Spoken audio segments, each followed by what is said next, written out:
À propos du rôle du père, je me replace encore une fois dans les années 1970.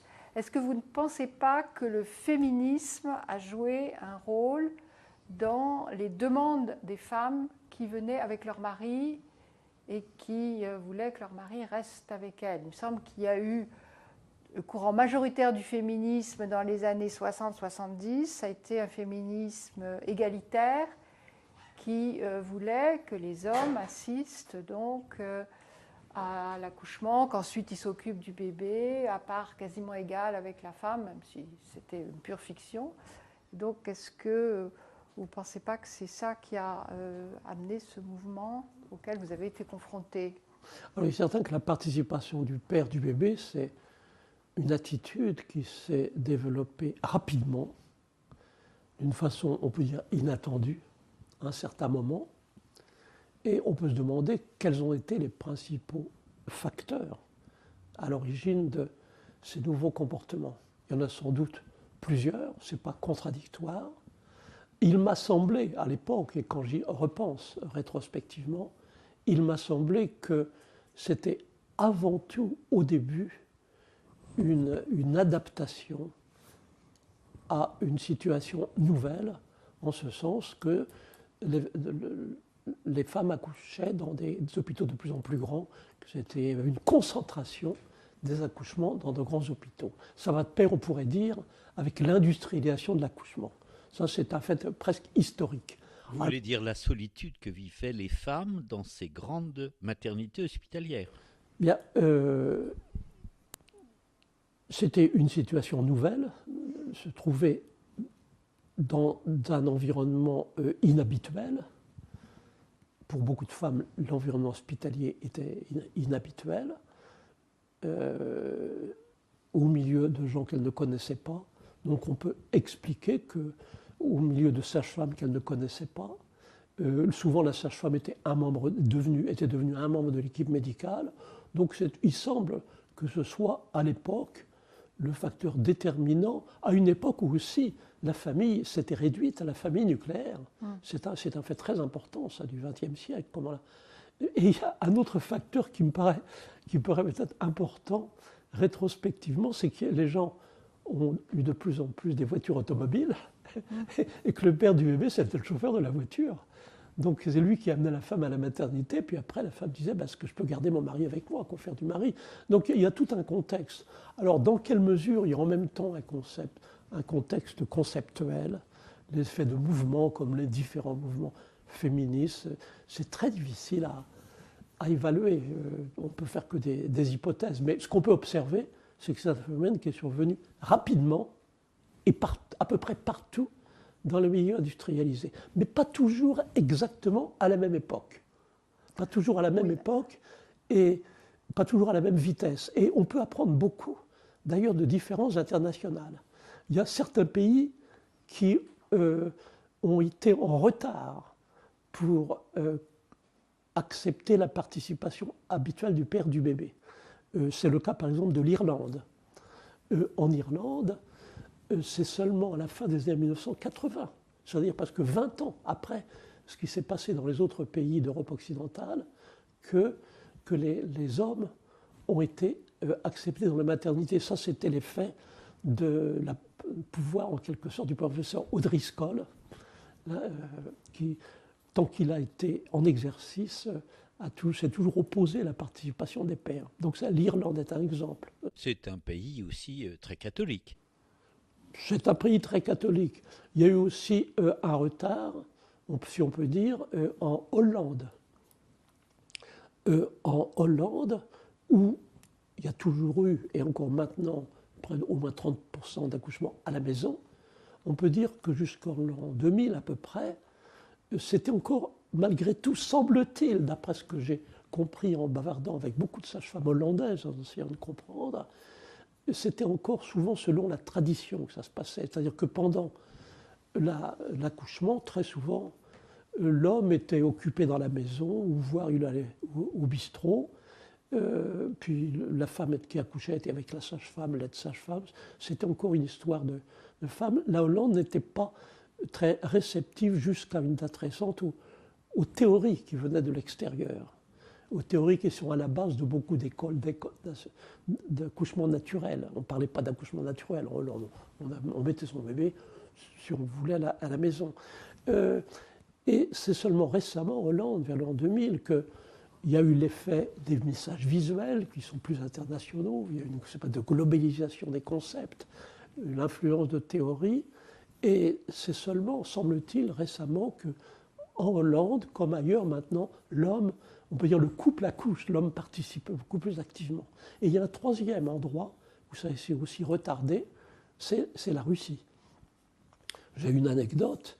En 1994, à Moscou, j'ai vu une scène qui est très typique de Moscou, d'ailleurs, pour l'époque. C'était un homme dans la rue qui regardait la fenêtre d'une maternité. Et à la fenêtre de la maternité, on voyait la maman qui montrait le nouveau-né à son mari.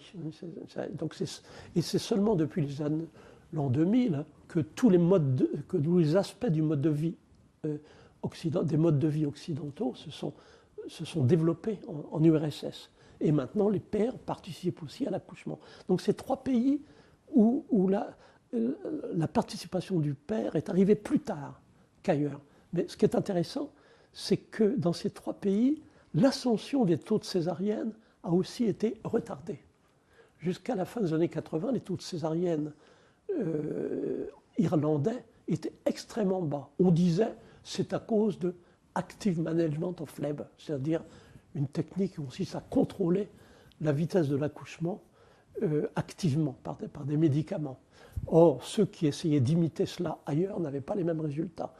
En Hollande, en l'an 2000, il n'y avait que 10% de césariennes. Maintenant, c'est à peu près la même chose que dans les autres pays occidentaux.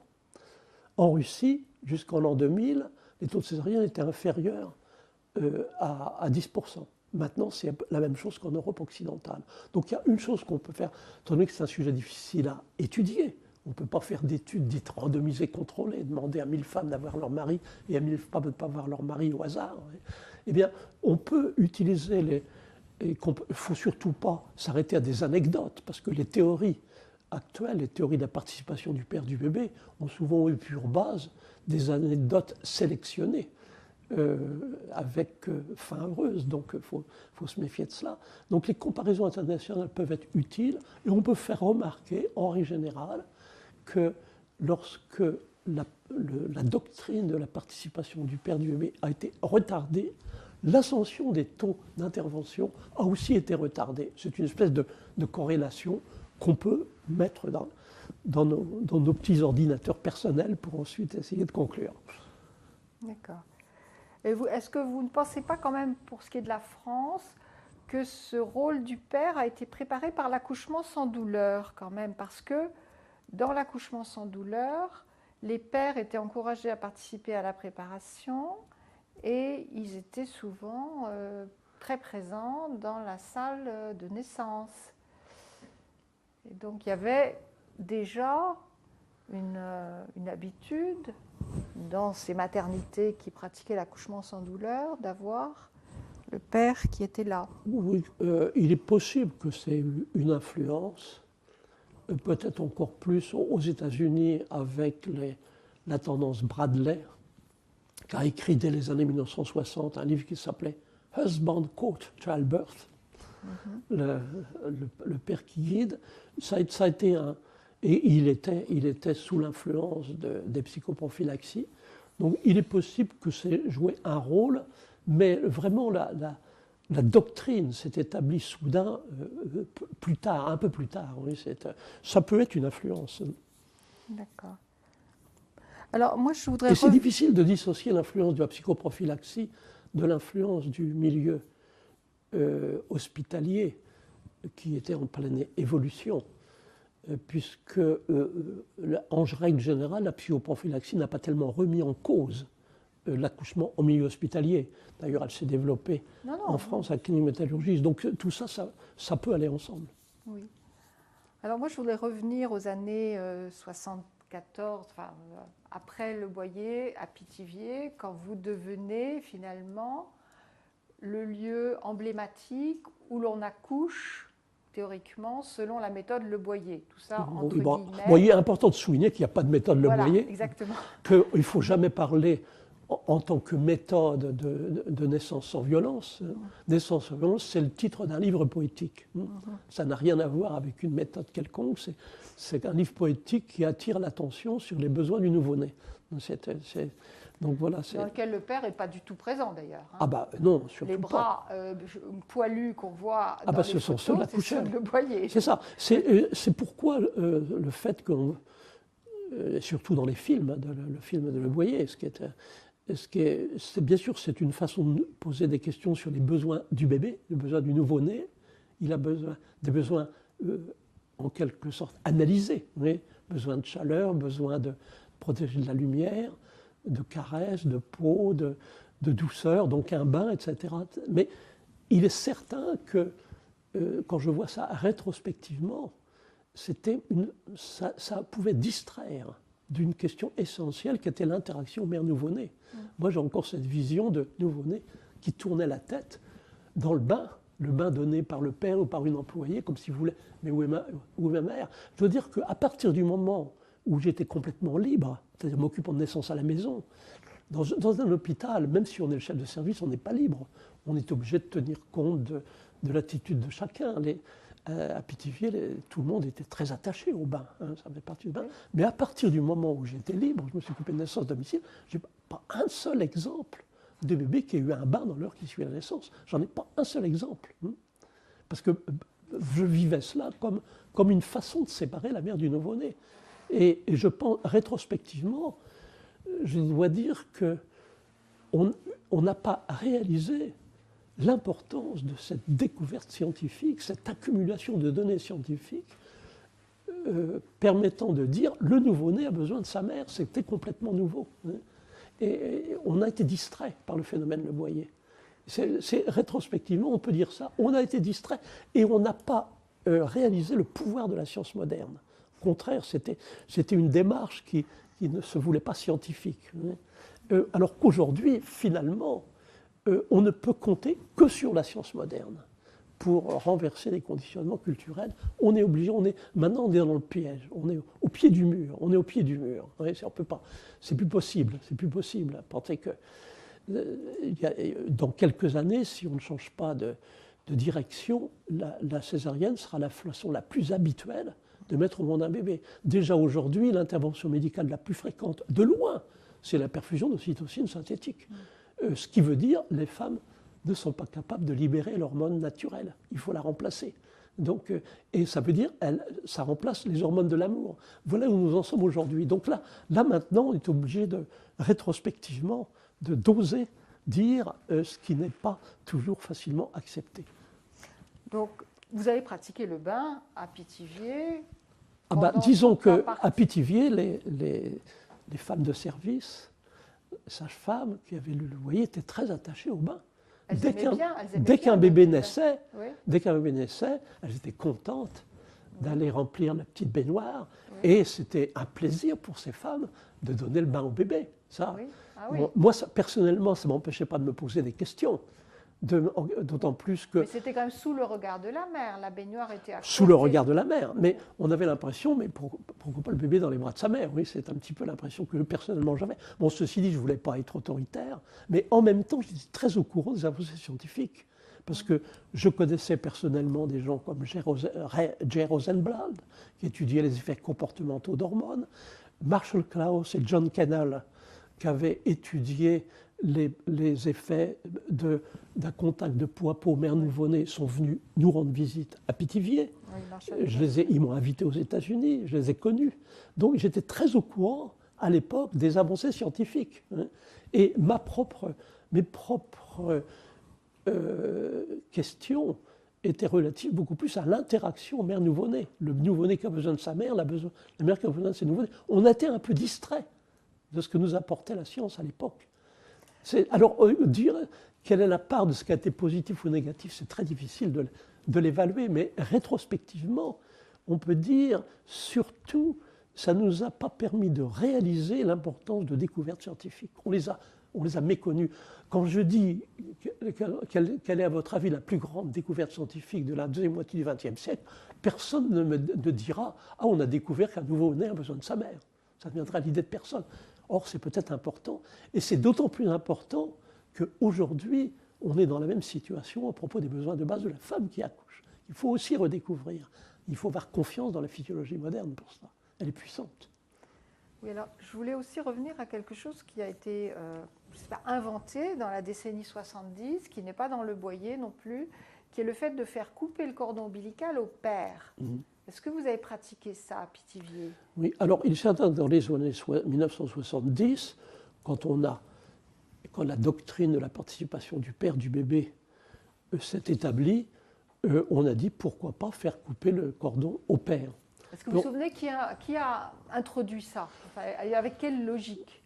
C'est venu comme cela, c'est une demande qui s'est précisée à l'époque, qui va de pair avec la participation du père. On veut faire participer le père, qu'est-ce qu'il peut faire? Tiens, il peut couper le cordon. Alors l'effet négatif de cela, c'est d'entretenir un vieux conditionnement selon lequel couper le cordon, se dépêcher de couper le cordon avant la délivrance du placenta, c'est une nécessité physiologique, alors qu'à l'origine c'est un rituel.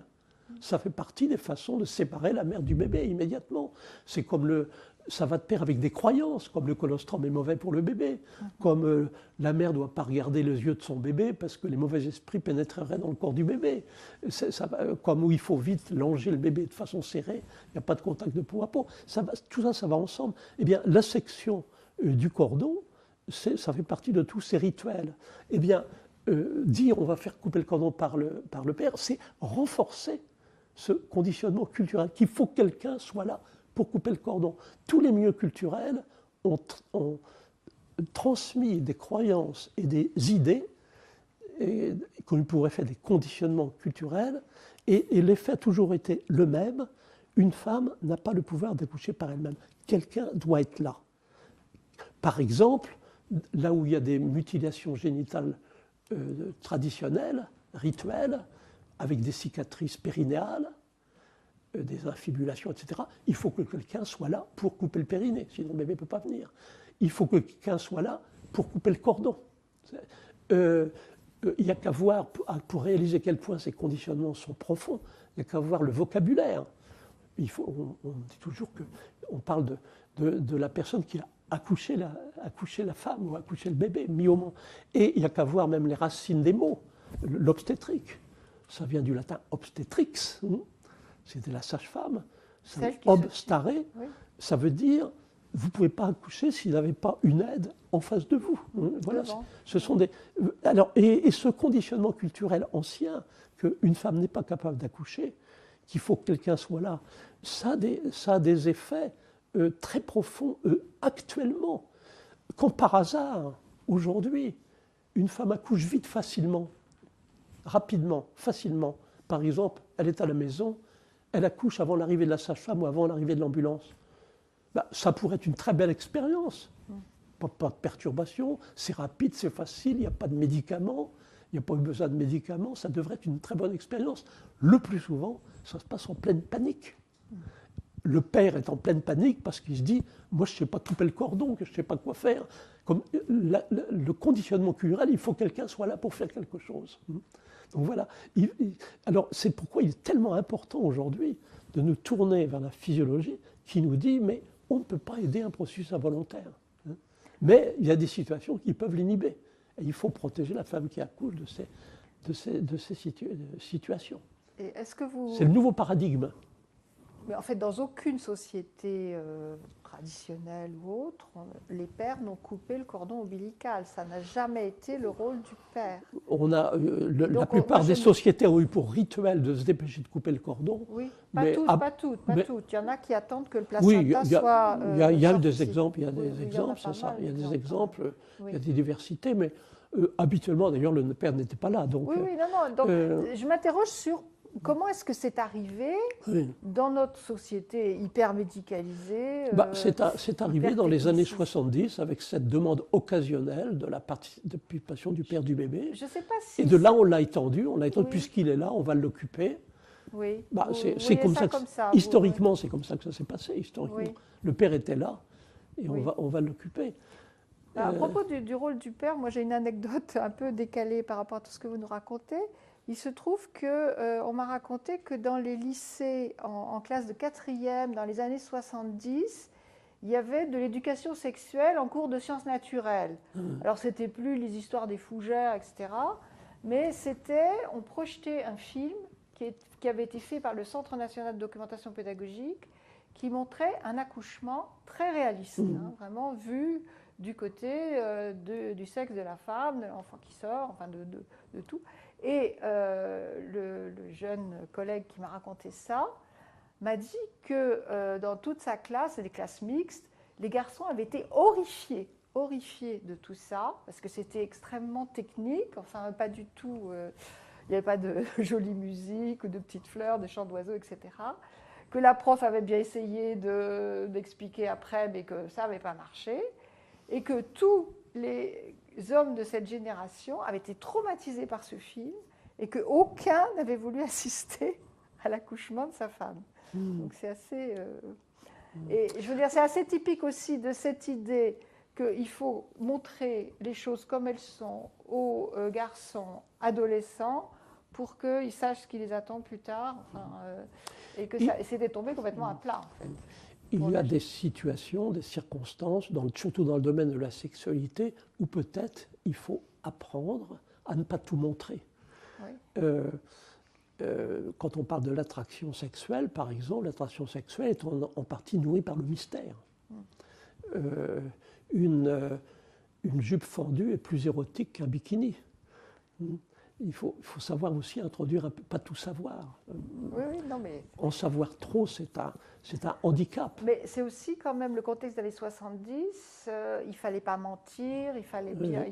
Il y a tout un contexte culturel. Oui, quand on parle du rôle qui ont été donnés aux hommes dans d'autres sociétés, ben, bien sûr, il y avait des rituels, tout ce qu'on appelle les couvades, mais il y avait aussi des sociétés, comme chez les Arapèches, bien étudié par Margaret Mead, qui a décrit la naissance chez les Arapèches, ce qui se passait, le père avait un rôle à jouer. C'est quand le bébé venait de naître, il fallait avertir, la première chose à faire, c'était d'avertir le père. Il fallait le trouver d'abord dans le village, l'avertir, lui dire si c'était un garçon, si c'était une fille, et c'est lui qui décidait à ce moment-là si l'enfant devait survivre ou non. Oui. Et à ce moment-là, la mère avait la permission de toucher son bébé, de s'occuper de son bébé.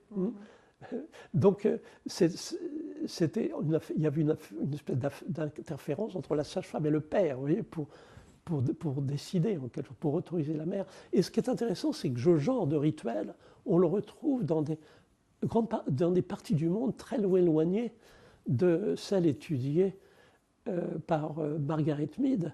Par exemple, en Amérique du Sud, il y a un genre de rituel qui est assez fréquent, c'est que la mère n'a pas le droit de toucher à son bébé tant qu'elle n'a pas eu la permission donnée, par exemple, par le chaman. Il faut que le chaman vienne. Et chez les Miki de Maco Grosso, c'est une anthropologue de Sao Paulo qui m'a appris ça, eh bien, il faut que le chaman soit venu décider que ce bébé devait vivre et donner à la mère la permission de toucher à son bébé.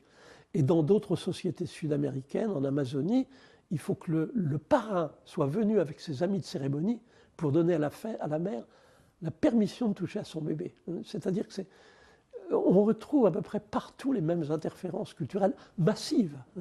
Séparer la mère du nouveau-né, retarder le début de l'allaitement maternel, ce sont des interférences massives. Quand on sait aujourd'hui que pour une femme libère son pic très élevé d'ocytocine, pour une délivrance facile du placenta, sans perte de sang, et ocytocine, hormone de l'amour, qu'est-ce qu'il lui faut? Eh bien, qu'elle n'ait rien d'autre à faire que de voir les yeux de son bébé, de sentir la peau de son bébé, de respirer l'odeur de son bébé, sans aucune distraction. C'est exactement tout ce que les sociétés humaines ont rendu impossible d'une façon ou d'une autre, y compris nos sociétés, jusqu'à une date très récente. Et même quand la science nous a dit le bébé a besoin de sa mère, il y a eu quand même des obstacles culturels. On a encore trouvé le moyen, des excuses pour d'autres façons d'intervenir.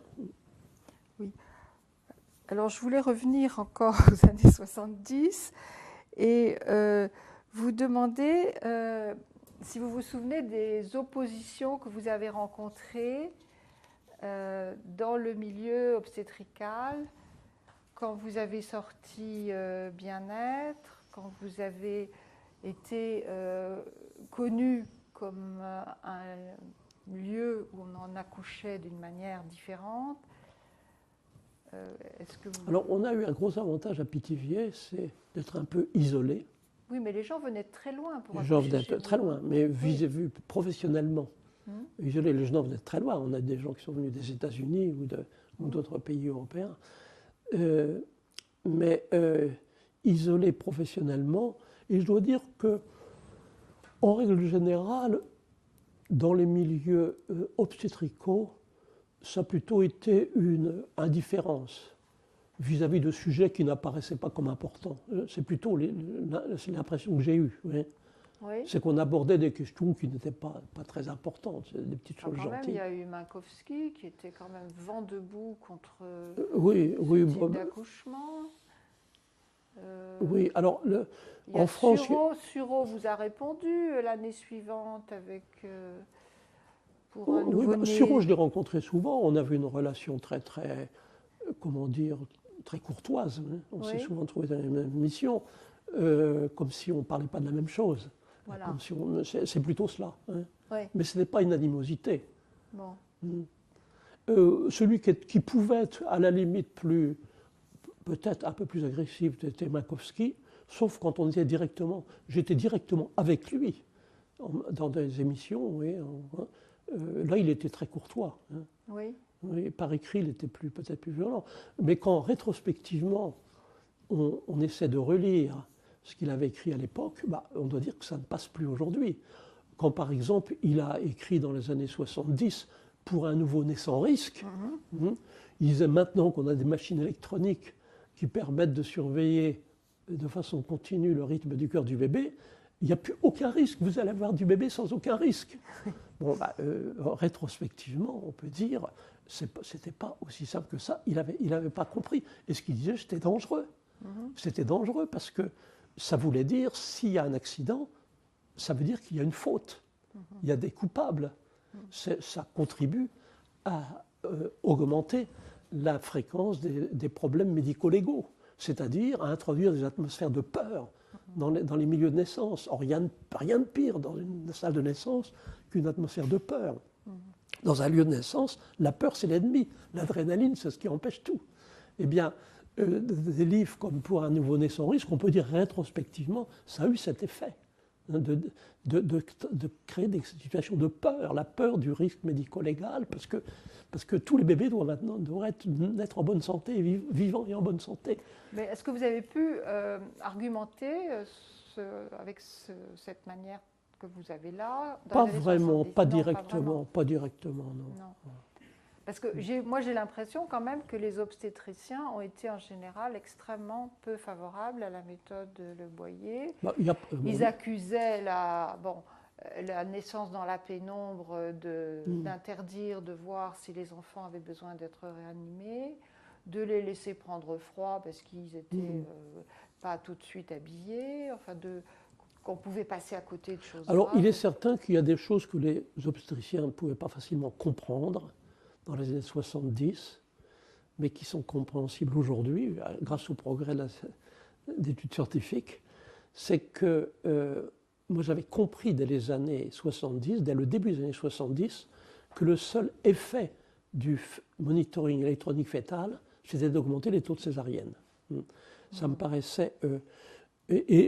j'avais une interprétation facile, c'est que quand on utilise le monitoring électronique fœtal, la femme sent que ses fonctions corporelles sont observées.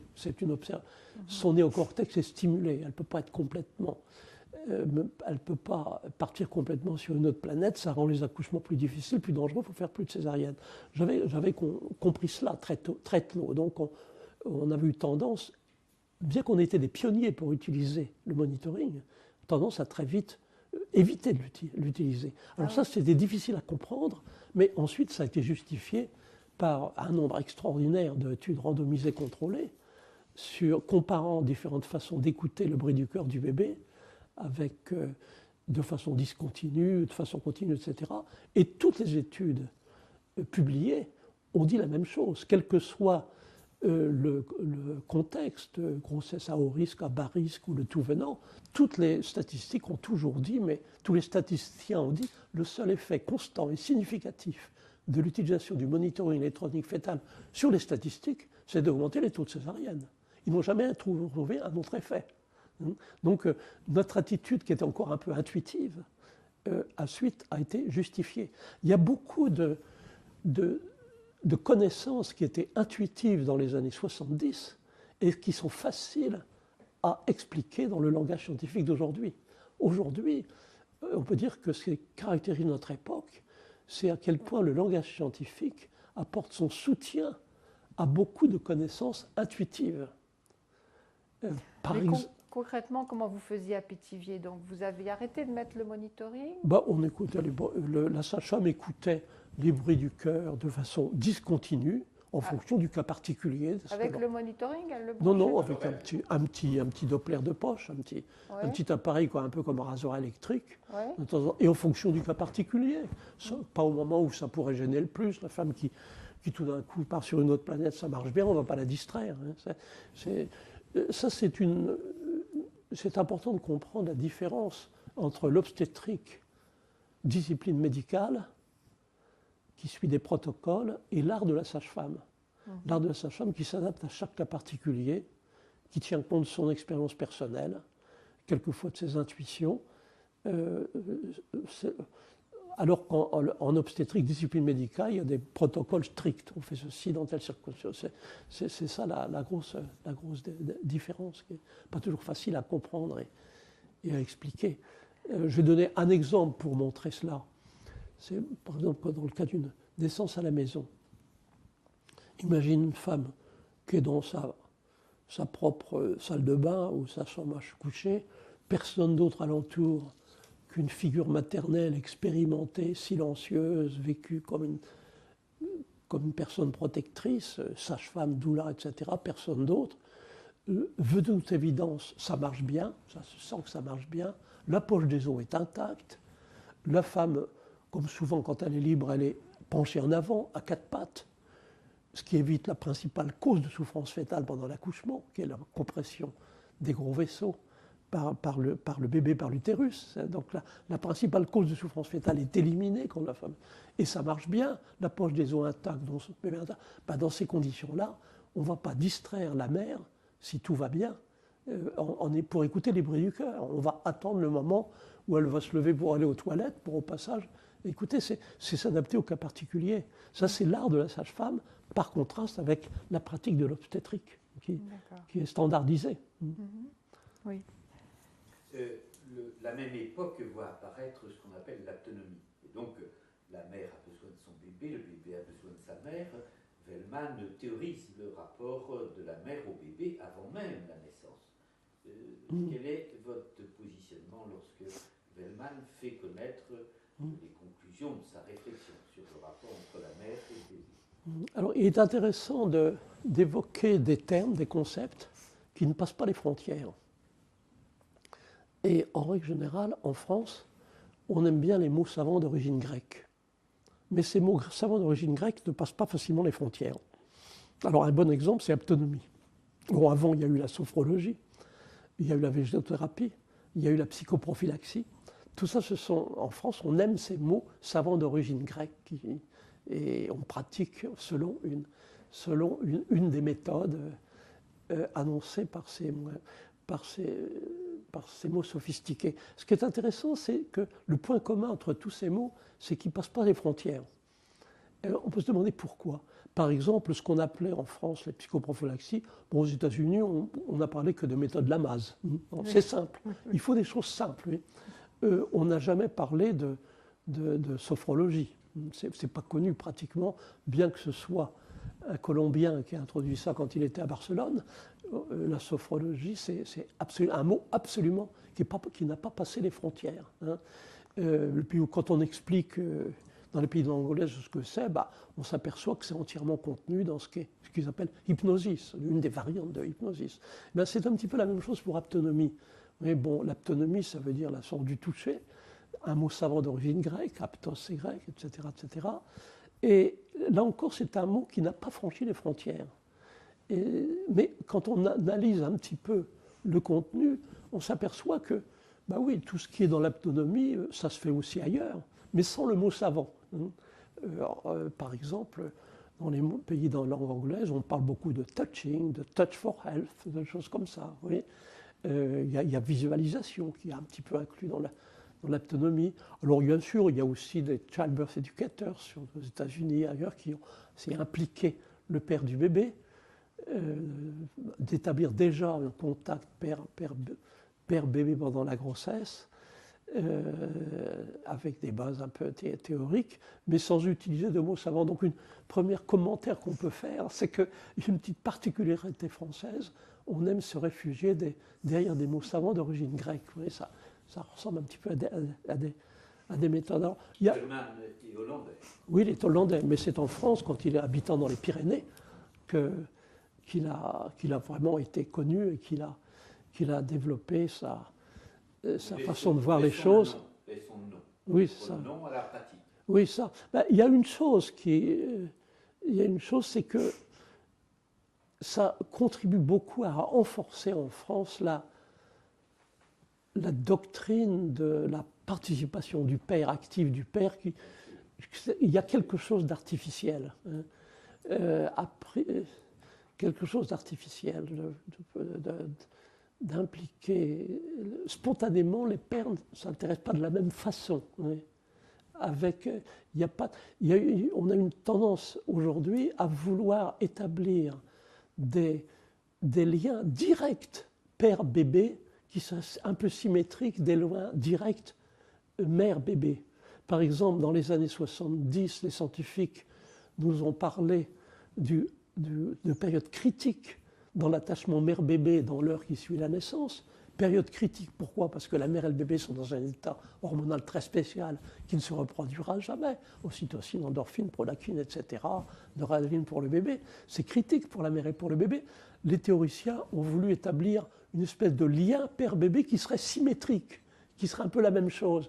Mais c'est tout à fait artificiel parce que le père du bébé n'est pas à ce moment-là dans un état hormonal particulier. Il y a une situation qui est très mal connue, très mal comprise, du moins très mal connue, mais qui m'intéresse beaucoup et qu'on pourrait ajouter à ce que nous avons dit précédemment à la participation du père du bébé. C'est qu'aujourd'hui, quand je suis encore impliqué dans une naissance à domicile, habituellement, ma présence a surtout pour effet de rendre l'accouchement légal, parce que je suis inscrit en tant que médecin. Mais habituellement, le plus souvent, je reste avec le père, ailleurs dans la maison, je l'occupe dans la cuisine, je trouve des sujets de conversation, et je laisse les deux femmes seules. Donc c'est la femme qui accouche et personne d'autre que une doula expérimentée, silencieuse, vécue comme une figure maternelle protectrice. Alors, dans ce contexte d'une naissance à la maison, la femme mettant au monde le bébé et le placenta, avec personne d'autre alentour qu'une figure maternelle silencieuse, une mère, une figure maternelle silencieuse, vécue plutôt comme un agent protecteur, eh bien, il y a une scène qui m'a beaucoup intéressé, c'est ce qui se passe lorsqu'on introduit le père du bébé après la naissance du bébé et la délivrance du placenta. Alors le père arrive et la réaction, presque toujours la réaction, c'est « Oh, je suis fier de toi ». La fierté fier de sa femme, l'admiration pour sa femme, en même temps admiration pleine renforcée par le mystère, ce qui s'est passé. Le bébé est né, le placenta est né. Je dois dire que ça me fait penser à l'époque où il y avait des déesses. Vous voyez, il y a du mystère. Et on sent dans cette situation qui est pratiquement inconnue dans notre monde, que dans ce cas-là, ce qui va se développer, c'est un attachement du père pour le bébé par un amour renforcé ou une admiration renforcée ou un respect renforcé pour sa femme. Voilà, c'est un autre scénario. C'est complètement différent de ce dont avaient rêvé les théoriciens des années 70 qui parlaient de liens d'attachement père-bébé symétrique à l'attachement mère-bébé. C'est un autre scénario complètement inconnu dans notre monde. Et ça vaut la peine de parler de cela, et ça vaut la peine de souligner une chose, et qui est un effet de la doctrine actuelle de la participation du père du bébé, c'est qu'aujourd'hui, les pères des bébés sont pratiquement toujours là. Lorsque les bébés arrivent, la plupart sont là, mais la plupart des femmes n'accouchent pas par elles-mêmes. La plupart des femmes n'accouchent que grâce à une assistance pharmacologique, une perfusion d'ocytocine, une péridurale, une césarienne. Qu'est-ce qu'apprennent ces jeunes hommes? Qu'est-ce qu'apprend la génération d'hommes qui actuellement a des bébés? Ils apprennent que les femmes ne sont pas capables d'accoucher. En réalité, voilà ce qu'ils apprennent. Eh bien, c'est pourquoi il me paraît utile d'évoquer cette situation peu connue de la femme qui accouche par elle-même, avec personne d'autre, une seule personne discrète, et puis le père qui introduit après la délivrance du placenta. Alors là, c'est autre chose, c'est de l'admiration, c'est de l'amour renforcé, et c'est sans doute un scénario différent en ce qui concerne ce que sera par la suite l'attachement père-bébé. Oui, alors moi je voulais revenir encore aux années 70 et vous poser une question sur le fait que vous avez été une sorte de vedette tout de même dans le monde de l'accouchement dans ces années 70, qu'on allait à Pithiviers comme on allait à Lourdes un peu, enfin, pour avoir une naissance qui soit une vraie fête, enfin une naissance liberté, un miracle, oui. Le Boyer disait que Pithiviers était devenu la Mecque. Voilà, voilà. Bon, alors je voulais savoir si vous aviez eu beaucoup de lettres de femmes qui avaient accouché à Pithiviers et qui vous remerciaient, qui vous décrivaient leur accouchement ou qui vous demandaient des conseils parce que vraiment elles ne pouvaient pas venir à Pithiviers. Bon, ça, il y en a eu oui, alors je voulais savoir des centaines, des milliers. Où elles sont. Et encore récemment. Oui, alors est-ce que vous les avez quelque part? Il y a beaucoup, non, je ne vais pas me garder ce très souvent. À l'époque, il n'y avait pas d'ordinateur, on ne gardait pas ça dans les dossiers. Mais j'ai encore de temps à autre des échos. Et je peux vous donner un exemple très récent. C'est que samedi matin, je parlais à Montpellier à un congrès de psychothérapeutes et il y a une femme qui se trouvait là, qui fait partie de la conférence et qui m'a évoqué la naissance de ses deux bébés à Pithiviers, je crois 79 et 82, et comment elle avait eu un premier contact avec la maternité de Pithiviers. Elle me racontait cela. Elle me racontait qu'elle était arrivée pour voir cette maternité dont elle avait entendu parler, et puis elle entendait chanter. C'est ce qui s'est passé. Or, il se trouve, d'après ce qu'elle m'a dit, qu'à ce moment-là, moi, je suis sorti d'une pièce, la pièce où on chantait. Je lui ai demandé si elle cherchait quelque chose, et après avoir bavardé, je lui ai dit, vous devriez entrer et chanter. Donc, c'est pour dire que très souvent, rétrospectivement, j'ai beaucoup d'échos de femmes qui parlent de... Oui. Bon, il y a toujours des variantes individuelles, bien entendu, oui. Ce n'est pas standardisé. Non, mais si vous voulez, parce que j'ai l'exemple, vous avez entendu parler de Grantley Dick Red, qui est j'ai écrit la préface de la dernière édition de son livre. Voilà. Vous savez peut-être qu'il a reçu beaucoup de lettres de femmes qui avaient lu son livre, à qui il a donné des conseils. Il y en a un certain nombre qui ont accouché sans médecin à la maison, simplement avec le livre à la main.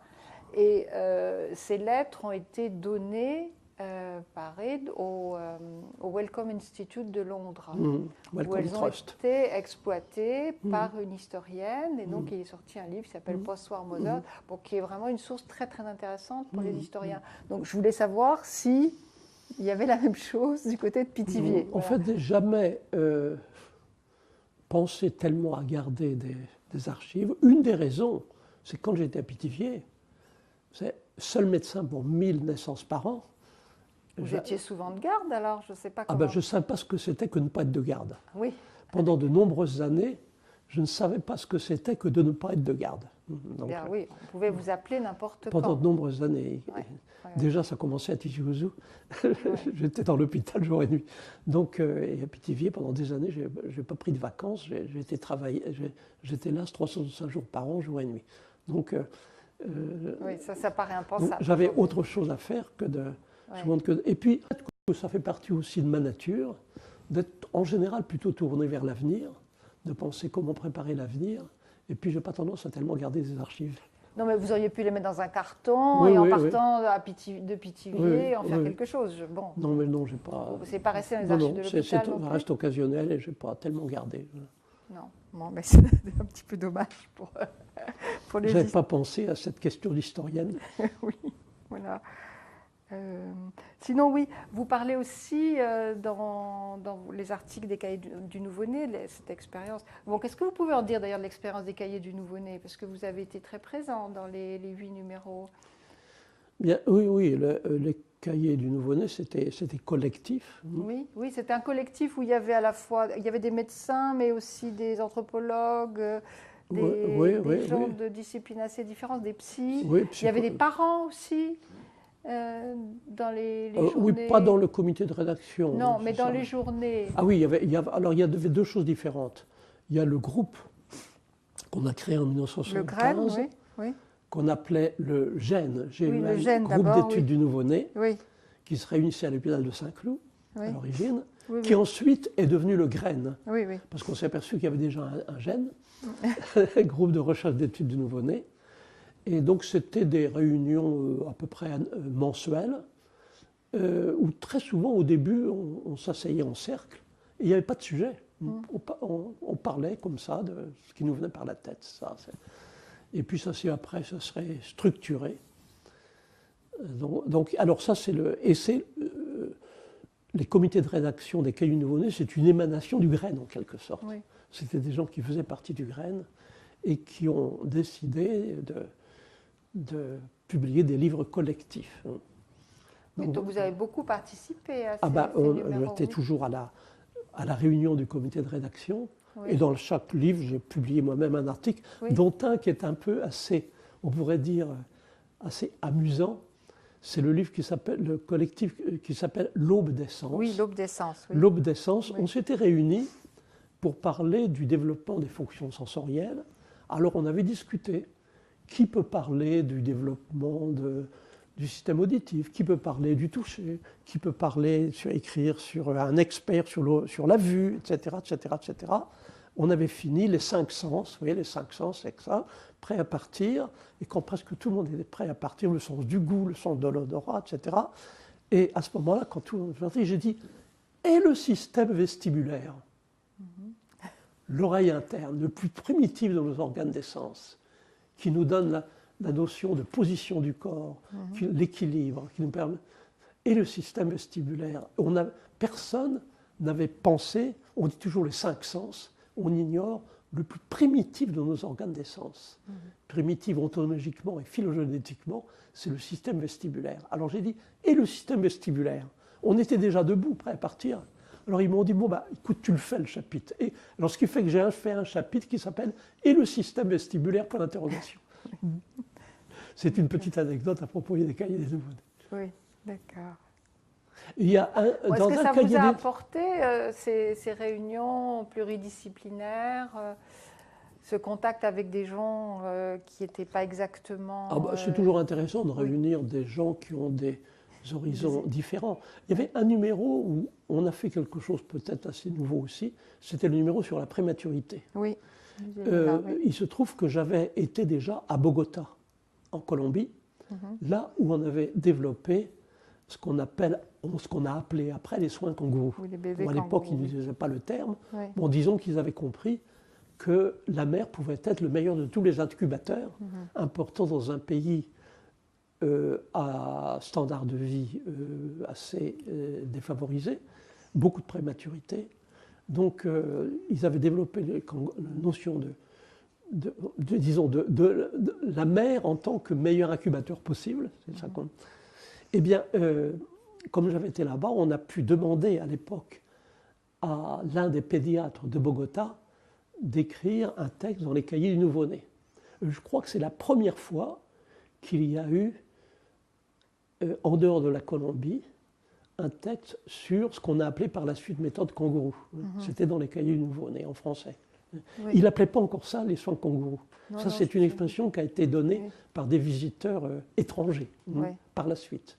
Et moi, j'y étais en 1981, c'était le tout début, ça avait commencé en 1979.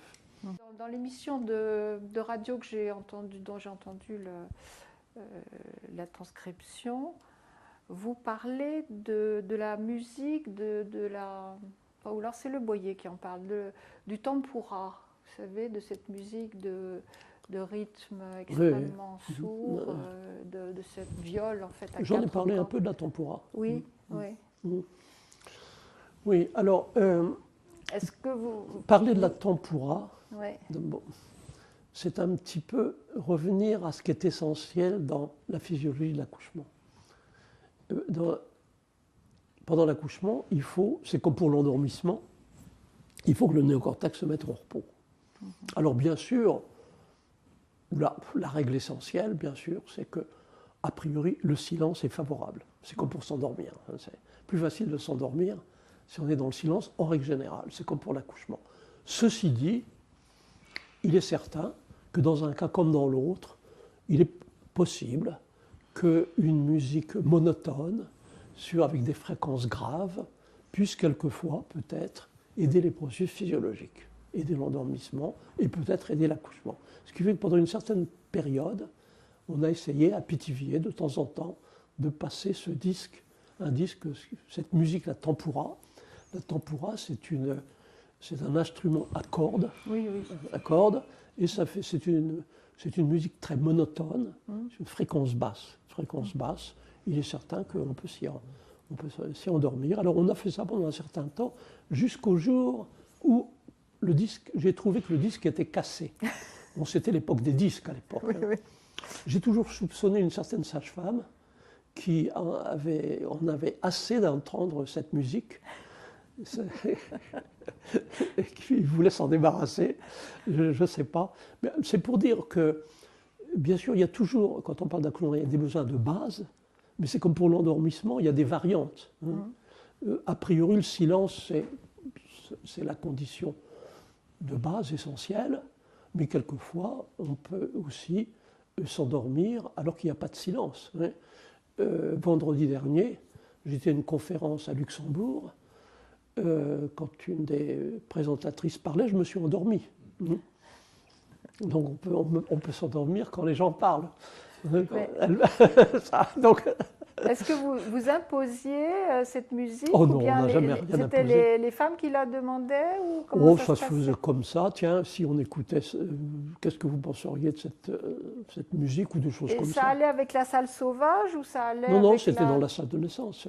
Oui, dans la salle c'était dans la salle sauvage. C'est là qu'il y avait un tour de disque. Oui, mais pas dans la salle traditionnelle. Non, c'est là qu'il se trouvait. C'est là que ça se trouvait. C'est là qu'il y avait le tourne-disque et le disque plus ou moins rayé. Petite anecdote sans grande importance historique, mais enfin ça. Oui, mais à l'époque, je me souviens, El Kabbach était très... c'est s'ils m'ont fait dire à l'émission d'El Kabbach, j'ai fermé. J'étais un peu là pour les utilités. Non, mais Le Boyer aussi avait beaucoup de choses à dire sur la tempura. Et Bernard Tiss aussi, sur les sons graves et tout. Ils avaient... Oui, d'ailleurs, vos relations avec Bernard Tiss, on n'en a pas du tout parlé. Est-ce que... on a été très, très amis. Oui. Et vous vous êtes découvert à propos du livre on de s'est Le Boyer, on s'est connus par Le Graine. Mais est-ce que vous êtes connus avant 74? Non, en 75. Non, je connaissais... Parce je connaissais le livre Naître de Bernard Tiss, publié en 1972. Oui. Je connaissais ce livre-là. Oui. Mais Bernard Tiss en tant que personne, je ne l'ai connu que quand on a créé Le Graine. Ah bon, d'accord. On était là ensemble à la première. Donc on s'est vu après des centaines de fois. Oui, mais vous ne l'avez pas connu avant. Non. Oui. Donc, d'accord. Bon, écoutez, je crois que j'ai à peu près épuisé ma liste de petites questions. Quelques mots sur les sages-femmes. Oui. Finalement, quel est leur rôle? Alors, quand on analyse ce que nous apprend aujourd'hui la physiologie, quel que soit le concept que l'on prenne comme point de départ, antagonisme adrénaline-ocytocine, inhibition néocorticale, finalement, on arrive toujours à des conclusions d'une très grande simplicité. Pour accoucher, une femme a besoin de se sentir en sécurité sans se sentir observée. Voilà ce qu'on apprend de la physiologie. Alors, comprenant cela, on est amené à se poser une question. Quel est le type de personne qui peut être introduit dans un lieu de naissance et dans la présence sera compatible avec la satisfaction de ses besoins de base, se sentir en sécurité sans se sentir observé. Quel est le prototype de la personne avec qui on se sent en sécurité sans se sentir observé? Mais si on pose la question de cette façon-là, et c'est ce qui c'est inspiré par la physiologie, on est obligé de dire, dans un monde idéal, le prototype de la personne avec qui on se sent en sécurité sans se sentir observé, c'est la mère. Et ça permet de comprendre l'origine de la sage-femme. La sage-femme, à l'origine, c'est la mère, c'est la figure maternelle qui protège. Il semble que dans les sociétés qui ont précédé l'écriture, l'agriculture, quand les femmes s'isolaient pour accoucher, dans les buissons, dans une hutte spéciale, en général, il semble, d'après ce qu'on croit savoir, qu'elles se débrouillaient quand même pour être pas trop loin de leur mère, ou d'une grand-mère ou d'une tante, une figure maternelle, qui sans doute était avant tout la personne qui protège contre la présence d'un animal ou d'un homme qui aurait pu rôder alentour. C'est ça l'origine de la sage-femme, vraisemblablement. Alors après, avec des millénaires de socialisation de l'accouchement, le rôle de la sage-femme s'est transformé. Ça fait partie de la socialisation graduelle. La sage-femme, très souvent, est devenue beaucoup plus la personne qui contrôle l'événement, qui guide la femme qui accouche. C'est un petit peu l'agent des milieux culturels, chargé de transmettre les croyances, les rituels propres au milieu culturel, souvent utilisant des procédés traditionnels transmis de génération en génération, plus ou moins invasives. On a beaucoup de rapports de sages-femmes traditionnelles, par exemple dilatant le col au doigt, ou comprimant l'abdomen pour faire sortir le bébé, ou utilisant des herbes de façon traditionnelle pour contrôler la vitesse de l'accouchement. Donc, il est important de rappeler qu'à l'origine, c'est ce que nous rappelle aussi d'ailleurs le mot qui veut dire sage-femme dans beaucoup de langues, y compris la matrone autrefois en français, ou comatrona en espagnol aujourd'hui. La sage-femme à l'origine, c'est la figure maternelle. Donc voilà ce qu'on peut dire. Et ça, c'est parfaitement interprété par la physiologie moderne. Le besoin de se sentir en sécurité sans se sentir observé, c'est la maman. Donc pas de sage-femme homme. Ça veut dire qu'il est important aujourd'hui de redécouvrir la raison d'être, le rôle spécifique de la sage-femme, au moment où, dans beaucoup de pays, elles ont complètement disparu. La Chine, les grandes villes chinoises, les grandes villes d'Amérique latine et ailleurs, où le rôle de la sage-femme s'est transformé, à tel point qu'on a oublié le rôle spécifique de la sage-femme. Dans nos pays, c'est maintenant un membre d'une équipe médicale. Alors, bien entendu, on ne fait même plus attention aujourd'hui si la sage-femme est un homme ou une femme. Mais ça, le fait d'ignorer cette différence, c'est a priori un symptôme d'une incompréhension profonde des besoins de base de la femme qui accouche. C'est pas comprendre ce que c'est que de se sentir en sécurité sans se sentir observé. Je vois maintenant avec les doulas que je connais à Londres, il n'y a pas de doute qu'une femme se sente bien plus en sécurité quand elle accouche, quand elle est une femme qui a eu 4 enfants et qui sait ce que c'est que d'accoucher. C'est presque une évidence. Ça devrait être facile à comprendre. Elle sent. Toutes les sages-femmes n'ont pas eu d'enfants. Ah non. Et même, il y a même des écoles de sages-femmes qui préfèrent celles qui n'ont jamais eu d'enfants. Mais traditionnellement, il y a eu une époque où il était recommandé, il était même, je crois, obligatoire que les sages-femmes aient eu des enfants. Pas forcément obligatoire. Non, mais dans beaucoup de sociétés. Oui. Et souvent des femmes, c'était souvent même des femmes expérimentées par leur âge. Dans l'anglais des États-Unis, la sage-femme, c'est de granny. C'est la grand-mère. C'est souvent c'est la bonne mère aussi. La en bonne mère, France, c'est ça. Oui. on l'appelle Dans comme certaines ça, dans sociétés, certaines régions. la sage-femme était choisie par la communauté. Alors, selon certains critères. Ça pouvait être celle qui connaissait le mieux les prières. prier pendant l'accouchement, ça peut être sans doute très favorable. C'est partir sur un autre monde, réduire l'activité néocorticale, c'est contagieux. Oui, c'est comme la tempora un peu. Oui, c'est comme tricoter, etc. C'est ça. Et finalement, au cours de l'évolution professionnelle qui est la vôtre, quelle est votre impression sur à peu près le pourcentage, on va dire dans les pays occidentaux, d'accouchements qui restent pathologiques? D'accouchements qui sont pathologiques aujourd'hui? Oui. Et c'est presque tous. Non. Ceux qui ne le sont, non, ça vous venez d'expliquer pourquoi ils le sont tous. Mais combien il resterait si nous éliminions le néocortex et ses stimulations? Oui. Donc, il reste une pathologie ou non? Bien sûr qu'il en reste. Si on redécouvrait les besoins de base de la femme qui accouche. Bien sûr, non, parce que vous avez une expérience. C'est votre expérience professionnelle. Oui, ça, si on crée donc vous, des conditions à partir de qui rendent votre expérience, c'est ça, oui. Votre expérience. C'est ça. Alors, c'est une question très difficile parce qu'il y a sans doute d'autres facteurs qui entrent en jeu. Et question qu'il faut peut-être poser aujourd'hui, c'est est-ce que la capacité d'accoucher n'est pas en train de s'affaiblir de génération en génération? C'est ce que vous démontrez, ou tentez de démontrer. Ça, oui. Alors, c'est pourquoi on ne peut pas y répondre, il faut y répondre à propos d'une génération ou d'une autre. Et c'est une question très importante aujourd'hui, parce que sur le plan des avancées scientifiques, aujourd'hui, nous sommes à l'ère de l'épigénétique. C'est-à-dire qu'on apprend, je résume un peu, on apprend en quelque sorte comment des caractères acquis peuvent se transmettre de génération en génération.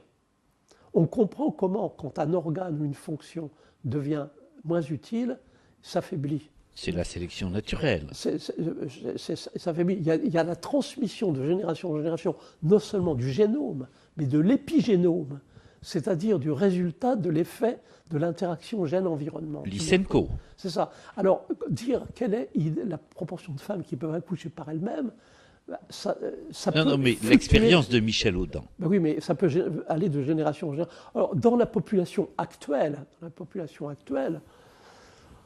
il me semble que si vraiment c'était possible, mais c'est utopique, que toutes les femmes puissent accoucher dans un environnement apparemment idéal, on pourrait peut-être faire descendre les taux de césarienne dans la population actuelle à 10 ou 15%, c'est possible. Mais il n'y a pas que les césariennes qu'il faut prendre en considération. Les perfusions de cytosine synthétique, c'est de loin l'intervention médicale. Bien sûr, mais c'est de tout ça. C'est ça, oui. Alors, c'est très difficile à évaluer. On est plutôt dans l'ordre de la question qu'il faut poser, et non pas de la réponse qu'on peut apporter. Là, aujourd'hui, nous sommes dans des situations nouvelles, il faut formuler de nouvelles questions, il ne faut pas se précipiter pour formuler des réponses. Merci.